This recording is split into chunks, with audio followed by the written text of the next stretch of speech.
Happy Monday again. Is the microphone working? A little bit. I have extra copies of the syllabus. Does anybody need a copy of the syllabus from a few hours ago? Good, good. This is a copy of the attendance register. If you don't see your name on there, you can add your name.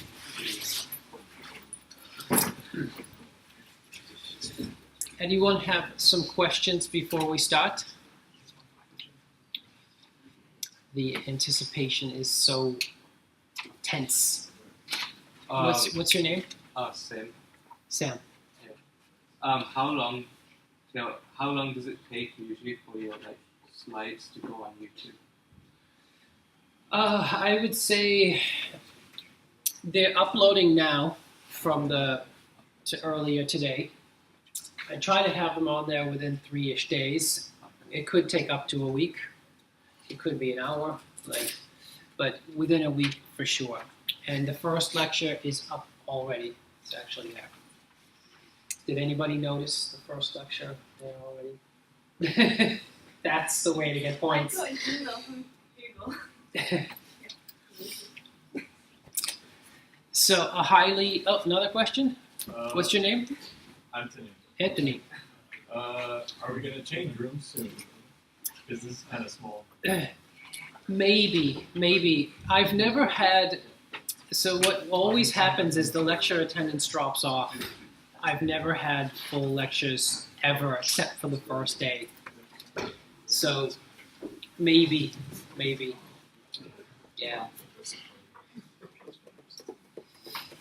If we consistently have a full lecture, then yes, we'll have change rooms.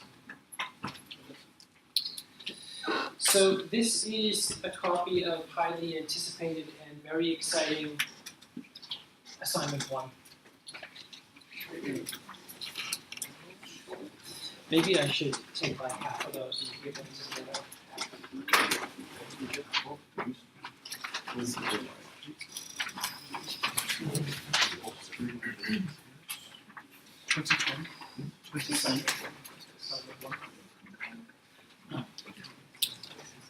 This is a very exciting assignment. This is going to change your life. It's very, very exciting. Yeah. It's very applied. So you have a lot of theory in this degree, a lot. Maybe you think, wow, I have too much theory. Where's the meat, so to speak? Here is some of it. This is extremely applied, extreme. It is a real-world problem, real-world data, real-world challenge. It's actually real, so to speak. So it is 15% of the module. It is a difficult assignment. It takes a long time. That's why you have a month to work on it. And you submit a color printout to report and an electronic PDF to Blackboard.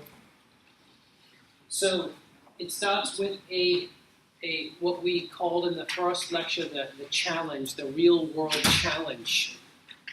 Problem statement, data chaos. Professor C was approached by a team of researchers at the University of Pittsburgh working on a project called Project Tycho. And there's the URL. They need your help with a serious challenge.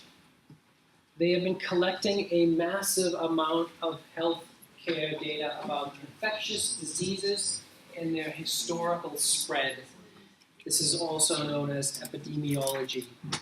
Anybody here ever delve into epidemiology at all, into this topic? For many years now.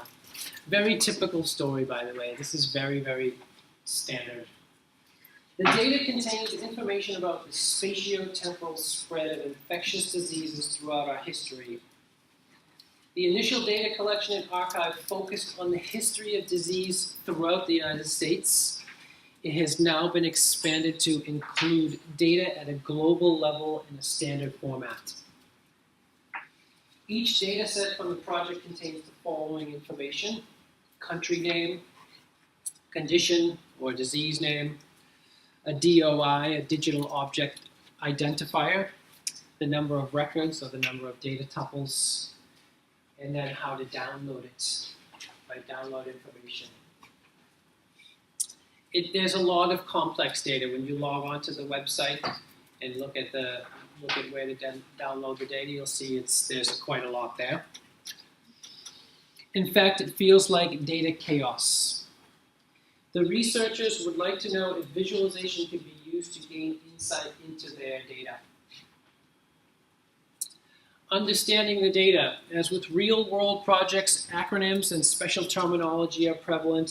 Thus, you may need to conduct a little bit of research, like Googling the various terms, digital object identifier, in order to gain an understanding of the data and its associated terminology. You can watch the following video recorded talk to help you get an understanding of a very similar data set from Public Health England. So Public Health England also releases public data on the state of affairs in terms of your health and the collective health of the UK. Has anybody noticed that ever before? That you can find out about the collective health of the UK that way. Anyway, on Public Health England. There are some talks on Surprise, Surprise, the DataViz YouTube channel that are related to this. You may also ask questions on VizGuides if you need help. Or you may contact any member of the Project Tycho research team. So there's a research team that would love to hear from you guys. They are looking for data visualization specialists to help them. They really are. In fact, everybody in the entire world is really, it's serious. The demand far exceeds the supply. The data can be downloaded from the Pittsburgh website. There's the URL, and you'll need to register with that website. Better than Professor C. Professor C would like to obtain and convey the insight contained in the data visually. The goal is to create visualizations that maximize our understanding of the data. In addition to some obvious factual information, such as like what is the average lifespan of infectious diseases spread, what does the distribution of a given disease spread look like, what are the most infectious diseases. Professor C would also like to find out some less obvious facts, such as are there any interesting patterns or trends in the data, what are the outliers, what insight can we gain from the multivariate visualizations of the data, and are there any relationships between diseases? Professor C has made some attempts to visualize the data using old-fashioned pie charts, bar charts, bubble charts, and line graphs. He was disappointed by the results, which are not very insightful, not very informative, nor aesthetically impressive. Can you do better than Professor C? That is the question, the main question on assignment 1. Part 1, a real-world challenge. You're required to select 3 or more appropriate visualization tools for depicting the data set concerned. You're allowed and encouraged to further abstract the data, aggregate data records into groups, combine some attributes together, add new data like cities, geographic regions. In fact, you can do anything you like to the data, and you are expected to make some changes. Perhaps combining some spreadsheets together or creating new spreadsheets, for example. Your task is to produce 5 different visual designs which can convey some meaningful and hopefully interesting insight into the data. You're required to supply 5 unique observations about the data and not just repeat the same observation over and over again. And for each design, you fill out a description template that's shown here. And you can see figure 1 on page 5 for a complete model answer, of like an example of what you create. You know, you're creating 5 of these with the data.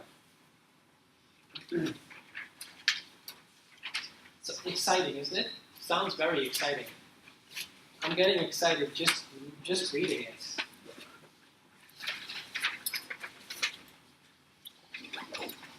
A good observation requires interpretation of the resulting image that you generate. So better than Professor C, you are to do better than Professor C. That means you are required to use more advanced visual layouts than typical line charts, bar charts, pie charts, and bubble charts. What is better? You can create visualizations that convey information and knowledge, aid discovery of patterns, deviation, hierarchicals, relationships, and associations, identify relationships between data attributes, pick data at different scales, separate the noise from the signal, and so on. There are quite a few examples. I know you're all wondering, oh wow, like what am I going to do besides die?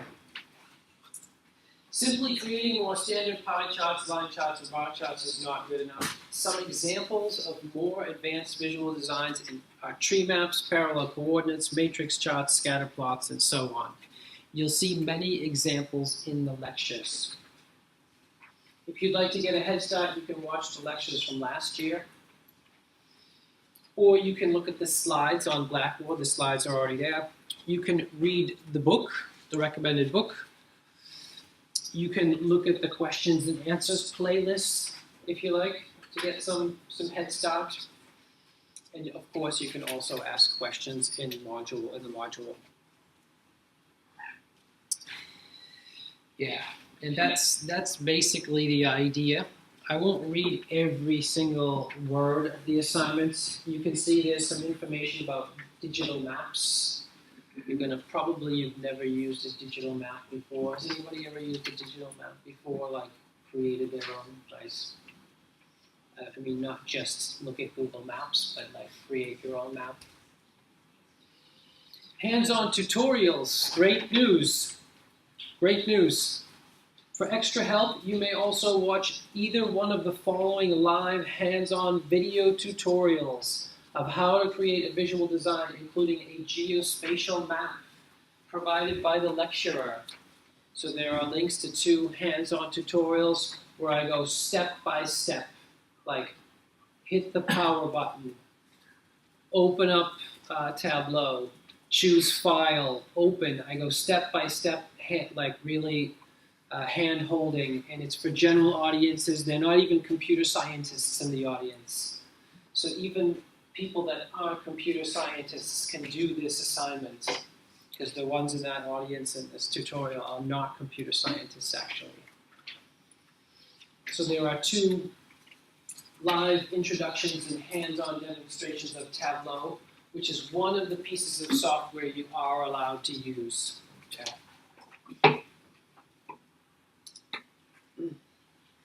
So in part 2, it's a little bit more about depth.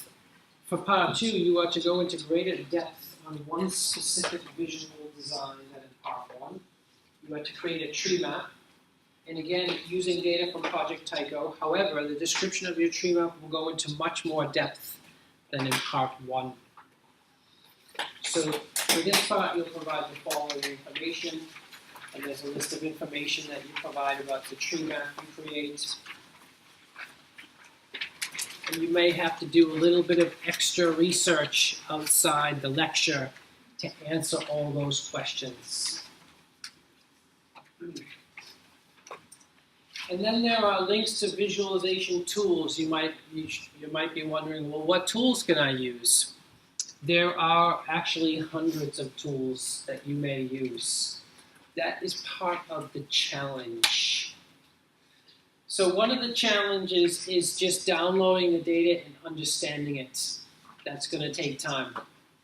Another challenge is looking at the different tools, downloading them, and trying to figure out how they work. That's another one of the challenges.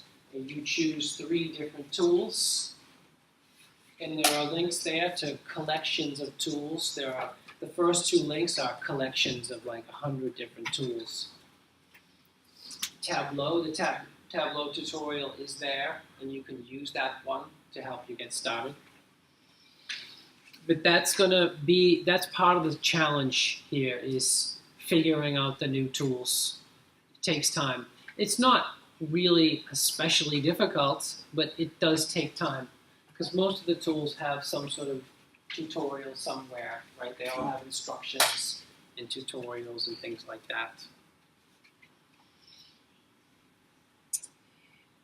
Let's see. Yep. So there are some video demos on how to use Tableau if you want. And if you see a tool that's not listed somewhere, like if you're not sure if you're allowed to use a tool or not, you can just ask me. And Excel is also a tool you may use. So probably you've all used Excel before. You're allowed to use Excel in this module. And Excel has more advanced visual designs than pie charts, line charts, and bar charts, and bubble charts. But probably you never looked at them until now.